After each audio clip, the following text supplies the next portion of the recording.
നമസ്കാരം, മലയാളി വാർത്തയിലേക്ക് സ്വാഗതം.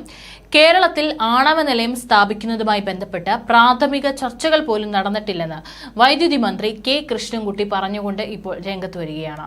തമിഴ്നാട്ടിലെ കൽപ്പാക്കത്ത് തോറിയം ഉപയോഗിച്ചുള്ള ജനറേറ്റർ പ്രവർത്തിക്കുന്നത് പഠിക്കാനായി KSEBയുടെ സംഘം പോയിരുന്നു. ആണവ നിലയത്തിൽ നിന്നുള്ള വൈദ്യുതി വാങ്ങലും ചർച്ച ചെയ്തിട്ടുണ്ടെന്നും മന്ത്രി പറഞ്ഞു. ആണവ നിലയത്തേക്കാൾ തോറിയം നിലയമാണ് സംസ്ഥാനത്ത് ഉചിതമെന്നാണ് മനസ്സിലാക്കുന്നത്. തോറിയത്തിന് ദൂഷ്യഫലങ്ങൾ കുറവാണ്. കൽപ്പാക്കത്ത് ഇത് വിജയകരമായി പ്രവർത്തിക്കുന്നുണ്ട്.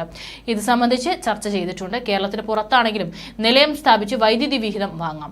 ഇതെല്ലാം നയപരമായ തീരുമാനമാണ്. മുഖ്യമന്ത്രിയുമായി ആലോചിക്കേണ്ടതുണ്ട്, മന്ത്രി കെ കൃഷ്ണൻകുട്ടി പറഞ്ഞു.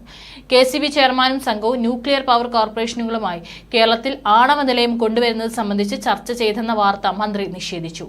സംസ്ഥാനത്തെ വൈദ്യുതി പ്രതിസന്ധി പരിഹരിക്കാൻ രാത്രി ഉപഭോഗം കൂടുന്ന സമയത്തെ വൈദ്യുതി നിരക്ക് വർദ്ധിപ്പിക്കാനും പകൽ സമയത്തെ വൈദ്യുതി ഉപഭോഗത്തിന് മാത്രമായി വൈദ്യുതി നിരക്ക് കുറയ്ക്കാനും ആലോചിക്കുന്നുണ്ടെന്നും വൈദ്യുതി മന്ത്രി പറഞ്ഞു.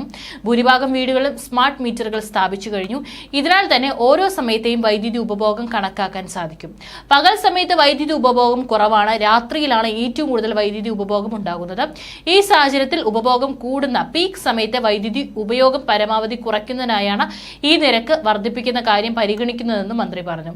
കേരളത്തിൽ ആണവ നിലയം പദ്ധതി ആരംഭിക്കാൻ പ്രാരംഭ ചർച്ചകൾ പോലും നടന്നിട്ടില്ല. ഇക്കാര്യം സർക്കാരിന്റെ നയപരമായ കാര്യമാണ്. കൂടുതൽ ചർച്ചകൾക്ക് ശേഷമേ തീരുമാനമെടുക്കുകയുള്ളൂ. ആണവ നിലയം സംസ്ഥാനത്തിന് പുറത്ത് സ്ഥാപിച്ചാലും കേരളത്തിന് വൈദ്യുതി വിഹിതം കിട്ടുമെന്നും മന്ത്രി കെ കൃഷ്ണൻകുട്ടി പറഞ്ഞു. മാത്രമല്ല, പകൽ സമയത്തെ നിരക്ക് കുറച്ച് പീക്ക് സമയത്ത് കൂട്ടാനാണ് ഇപ്പോൾ ചർച്ചകൾ പുരോഗമിച്ചുകൊണ്ടിരിക്കുന്നതെന്നും അതുപോലെ കേരളത്തിൽ ആദ്യ ആണവ വൈദ്യുതി നിലയം സ്ഥാപിക്കാൻ KSEBയും ഊർജ്ജ വകുപ്പും ശ്രമം തുടങ്ങിയെന്ന റിപ്പോർട്ടുകളും പുറത്തു വന്നിരുന്നു. 220 മെഗാവാട്ടിന്റെ 2 പദ്ധതികളിലായി 440 മെഗാവാട്ട് വൈദ്യുതി ഉൽപ്പാദിപ്പിക്കുകയാണ് ലക്ഷ്യം. 2 പദ്ധതിയും ഒരിടത്ത് സ്ഥാപിക്കാം. അതിരപ്പള്ളി, ചീമേനി ഉൾപ്പെടെയുള്ള സ്ഥലങ്ങളാണ് KSEBയുടെ പരിഗണനയിലുള്ളതെന്ന് റിപ്പോർട്ടുകൾ വന്നിരുന്നു. 7000 കോടിയാണ് സംസ്ഥാനത്ത് ആണവ നിലയം സ്ഥാപിക്കുന്നതിന് പ്രതീക്ഷിക്കുന്ന ചിലവ്. സംസ്ഥാനത്തിന് കുറഞ്ഞ വിലയ്ക്ക് 450 മെഗാവാട്ട് വൈദ്യുതി കൂടംകുളത്ത് നിന്നോ രാജസ്ഥാനിലെ ആണവ വൈദ്യുതി പദ്ധതിയിൽ നിന്നോ ഉടൻ ലഭിക്കുന്നതിന്റെ സാധ്യത ന്യൂക്ലിയർ കോർപ്പറേഷനുമായി ചർച്ച ചെയ്തിരുന്നു. ടെൻഡറിലൂടെ മാത്രമേ ഇവിടെ നിന്ന് വൈദ്യുതി ലഭിക്കൂ. എന്നാൽ ആണവ വൈദ്യുതി പദ്ധതി തുടങ്ങുന്ന സംസ്ഥാനത്തിന് ഉൽപ്പാദിപ്പിക്കുന്ന വൈദ്യുതിയുടെ പകുതി ലഭിക്കും. ഇക്കാര്യം പരിഗണിച്ചാണ് കേരളവും ആണവ വൈദ്യുതി നിലയം എന്ന ആശയത്തിലേക്ക് എത്തിയത്. ആണവ വൈദ്യുതി പദ്ധതി തുടങ്ങുന്ന സംസ്ഥാനത്തിന് ഉൽപ്പാദിപ്പിക്കുന്ന വൈദ്യുതിയുടെ പകുതി ലഭിക്കും.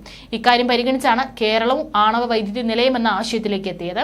2030 കേരളത്തിന്റെ ഊർജ്ജ ആവശ്യങ്ങൾക്കായി 10,000 മെഗാവാട്ട് വൈദ്യുതി ഉൽപ്പാദിപ്പിക്കേണ്ടി വരുമെന്ന KSEBയുടെ റിപ്പോർട്ട് പരിഗണിച്ചാണ് നടപടി.